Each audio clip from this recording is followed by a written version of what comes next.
सीतापुर गांव में पिंकी अपनी सौतेली माँ और पिताजी के साथ रहती है। पिंकी एक बहुत ही प्यारी बच्ची है, लेकिन पिंकी बोल नहीं सकती क्योंकि पिंकी एक गूंगी लड़की है। पिंकी की माँ के गुजर जाने के बाद उसके पिताजी ने रुक्मणी से दूसरी शादी कर ली। रुक्मणी एक बहुत ही क्रूर स्वभाव की महिला है। वो पिंकी से सारे घर का काम करवाती है। क्योंकि पिंकी बोल नहीं सकती तो इस बात का वो पूरा पूरा फायदा उठाती है। रुक्मणी पिंकी से उसके पिता के सामने भरपूर प्यार जताती। वो ऐसे जताती जैसे मानो पिंकी उसकी अपनी सगी बेटी हो और उसे बहुत प्यार करती, बहुत दुलार करती। लेकिन जैसे ही उसके पिताजी घर से बाहर जाते तो वो पिंकी पर अत्याचार करना शुरू कर देती। रुक्मणी पिंकी से सारे घर का काम करवाती है। एक बार जब पिंकी खाना बना रही होती है तो इतने में उसके पिताजी आ जाते हैं। पिताजी को आते देख रुक्मणी पिंकी को चूल्हे से हटाकर खुद वहाँ पर बैठ जाती है और ऐसे जाहिर करती है जैसे सारा खाना उसी ने बनाया हो, और फिर पिंकी को पास बिठाकर बहुत ही प्यार से खाना खिलाने का नाटक करने लगती है। रुक्मणी को इस तरह से पिंकी को प्यार करते देख उसके पिताजी मन ही मन में बहुत ही खुश होते हैं। वो हमेशा यही सोचते हैं कि रुक्मणी पिंकी से बहुत प्यार करती है, लेकिन बेचारी गूंगी पिंकी अपने पिताजी को चाहकर भी कभी कुछ बता नहीं पाती। और फिर कुछ समय तक ये सिलसिला ऐसे ही चलता रहता है। पिंकी की माँ उसके पिता के सामने उसे खूब प्यार और दुलार करती, लेकिन जैसे ही वो घर से बाहर जाते तो वो पिंकी पर अत्याचार करना शुरू कर देती। उससे सारे घर का काम करवाती, पानी भरवाती, लकड़ी लेके आने को कहती और घर का खाना भी वो पिंकी से ही बनवाती। फिर एक दिन जब पिंकी के पिताजी घर आते हैं तो वो गहनों से भरा हुआ एक बक्सा उसकी माँ रुक्मणी को दिखाते हैं और बताते हैं कि ये सभी गहने पिंकी की माँ ने उसके लिए बनाकर रखे हैं, और वो कहते हैं जब पिंकी बड़ी हो जाएगी तो वो ये सभी गहने उसे दे देंगे। ये गहने पिंकी के लिए उसकी माँ का आशीर्वाद और आखिरी निशानी है। ये बात रुक्मणी को बिल्कुल भी अच्छी नहीं लगती। वो मन ही मन सोचती है कि ये गहने तो वो लेकर ही रहेगी और किसी भी हालत में इन गहनों को वो पिंकी को नहीं देगी। पिंकी के पिताजी रुक्मणी से कहते हैं कि वो अगले 7 दिनों के लिए किसी काम से गांव से बाहर जा रहे हैं। मेरी जाने के बाद तुम अपना और पिंकी का ध्यान रखना। ये बात सुनकर रुक्मणी अंदर ही अंदर बहुत खुश हो जाती है कि उसको गहनों को ठिकाने लगाने का अच्छा खासा मौका मिल गया। फिर अगले दिन जैसे ही पिंकी के पिताजी गांव से बाहर जाते हैं तो रुक्मणी अपनी बहन माला को अपने पास बुला लेती है और गहनों के बारे में सब कुछ बता देती है। बहन रुक्मणी की बात सुनकर माला उससे कहती है, अरे रुक्मणी बहन, मैं आ गई हूँ, इसलिए अब तुम गहनों के बारे में बिल्कुल भी चिंता ना करो। मैं तुम्हें सारे गहने दिलवा कर रहूंगी। तुम बस वैसा करो जैसे जैसे मैं तुम्हें करने को बोलती हूँ। तो फिर माला और रुक्मणी दोनों बहनें मिलकर एक योजना बनाते हैं कि वो दोनों मिलकर पिंकी को जंगल में लेकर जाएंगी और फिर पिंकी को वहीं पर छोड़ देंगी। माला रुक्मणी से कहती है कि वो गूंगी पिंकी ना तो किसी से मदद मांग पाएगी और ना ही किसी को कभी कुछ बता पाएगी। बस यूं ही जंगल में भटकते भटकते अपना दम तोड़ देगी। तो फिर अगले दिन माला पिंकी से कहती है, अरे पिंकी, क्या तुम मुझे अपना गांव नहीं दिखाओगी? तो पिंकी इशारों में कहती है, हाँ मासी, मैं आपको अपना गांव दिखाऊंगी। तो फिर माला कहती है, अच्छा तो फिर ठीक है, आज तुम, मैं और रुक्मणी पूरा गांव घूमेंगे। और फिर तीनों गांव घूमते हुए जंगल की ओर निकल जाते हैं। जंगल में घूमते घूमते माला पिंकी को धोखे से गलत रास्ते पर भेज देती है और फिर खुद रुक्मणी को लेकर पीछे ही रुक जाती है और फिर धीरे धीरे से कदमों को पीछे लेते हुए घर वापस आ जाती है।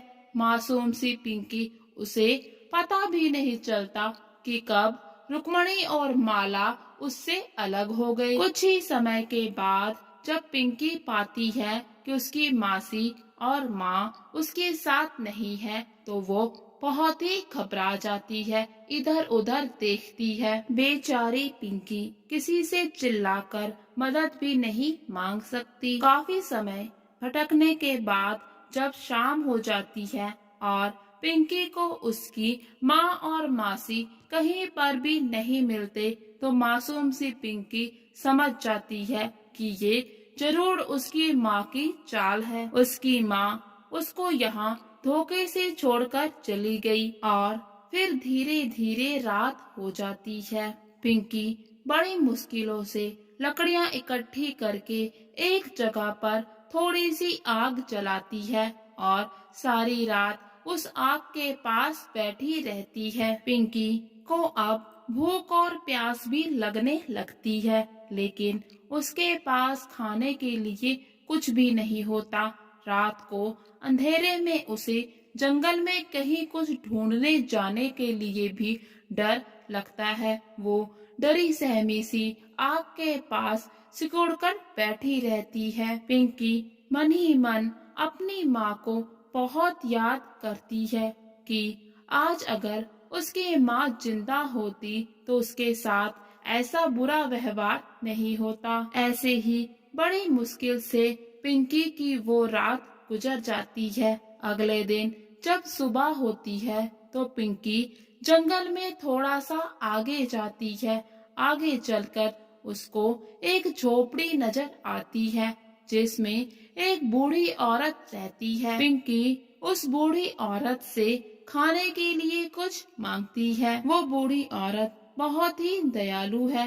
वो पिंकी को खाने के लिए बहुत अच्छा अच्छा खाना देती है। खाना खाने के बाद वो बूढ़ी औरत पिंकी से पूछती है कि वो यहाँ इस जंगल में क्या कर रही है। तो पिंकी इशारों में उस बूढ़ी औरत को समझाती है कि उसकी माँ नहीं है, वो अपनी सौतेली माँ और पिताजी के साथ रहती है। उसके पिताजी उसे बहुत प्यार करते हैं, लेकिन वो किसी काम से गांव से बाहर गए थे, तो उसकी सौतेली माँ ने अपनी बहन के साथ मिलकर उसे धोखे से जंगल में छोड़ दिया। उस बूढ़ी औरत को पिंकी पर दया आ जाती है।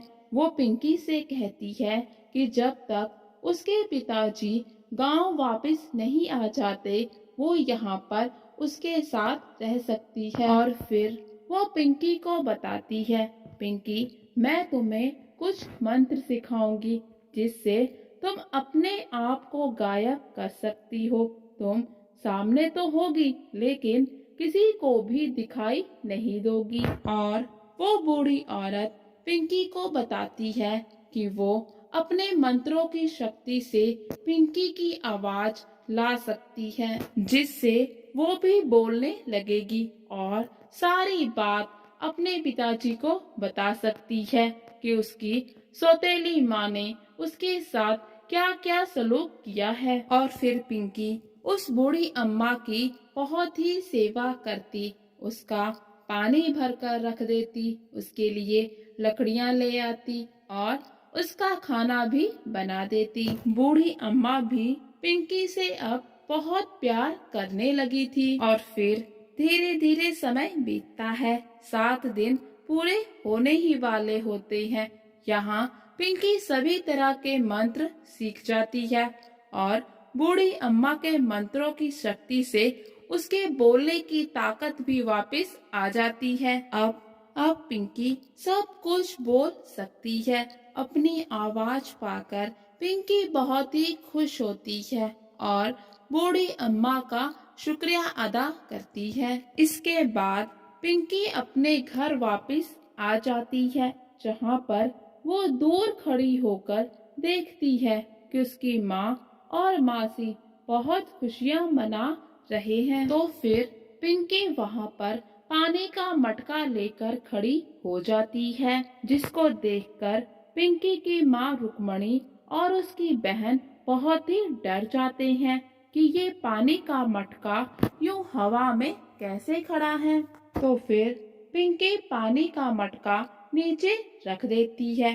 जैसे ही मटका नीचे आता है तो दोनों बहनें सोचने लगती है कि ये सब कुछ जो भी उन्होंने देखा क्या वो सच है या फिर कोई सपना है। इसके बाद पिंकी लकड़ियों की गठरी सर पर रखकर आ जाती है। फिर से गठरी को हवा में लटका देख दोनों ही बहनें एक बार फिर से डर जाती हैं और फिर पिंकी रुक्मणी को आवाज देती है, माँ, अरे माँ, मैं हूँ, डरती क्यों हो तुम? मैं हूँ तुम्हारी बेटी। रुक्मणी बहुत ही डर जाती है। उसे लगता है कि ये पिंकी नहीं बल्कि उसकी आत्मा है। जरूर वो जंगल में भटकते भटकते मर गई होगी और अब आत्मा बनकर उससे बदला लेने आई है।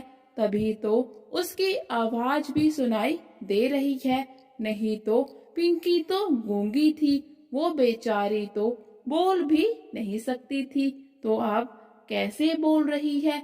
जरूर वो मर गई होगी, तभी बोल पा रही है। इतने में पिंकी के पिताजी भी गांव वापस आ जाते हैं। ये सब देखकर वो रुक्मणी से पूछते हैं, अरे रुक्मणी, तुम्हारी ऐसी हालत क्यों है? और पिंकी पिंकी कहाँ पर है? इतना सब कुछ होने के बाद रुक्मणी बहुत ही डर जाती है। वो समझ जाती है कि अब झूठ बोलने का कोई भी फायदा नहीं है। पिंकी मर चुकी है और उसकी आत्मा से अब उसको उसके पिताजी ही बचा सकते हैं। इसलिए वो सब कुछ सच सच बता देती है। वो बताती है कि कैसे उसने अपनी बहन के साथ मिलकर पिंकी को जंगल में लेकर गए और फिर उसको जंगल में ही मरने के लिए छोड़ दिया, ताकि सारे के सारे गहने उसके हो सके। ये सारी बातें सुनकर पिंकी के पिताजी को रुक्मणी पर बहुत ही गुस्सा आता है कि वो इतना कैसे गिर सकती है। उस मासूम सी गूंगी बच्ची को मरने के लिए जंगल में छोड़ दिया, ताकि वो किसी की मदद भी ना मांग सके। फिर वो गुस्से में आ जाते हैं और रुक्मणी से कहते हैं कि अभी इसी समय उसके घर से निकल जाए। जिस घर में उसकी बेटी नहीं रह सकी, उस घर में वो भी नहीं रह सकती। अपने पिताजी की ऐसी हालत देखकर पिंकी सबके सामने आ जाती है और अपने पिताजी से मिलती है। वो उन्हें बताती है कि कैसे उसकी सौतेली माँ रुक्मणी ने उसकी मासी के साथ मिलकर उसके साथ कितना बुरा व्यवहार किया, उसे जंगल में अकेला छोड़ दिया।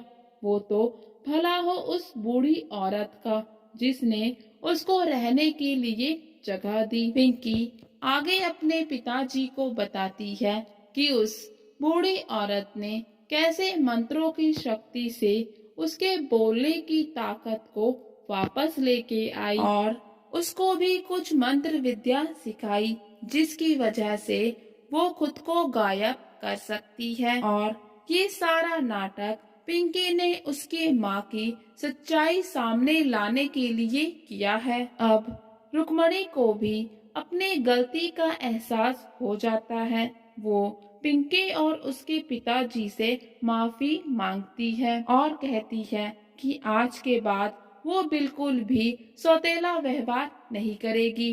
वो पिंकी को अपनी बेटी से बढ़कर रखेगी। लेकिन पिंकी के पिताजी नहीं मानते। वो रुक्मणी को घर से जाने का आदेश दे देते हैं।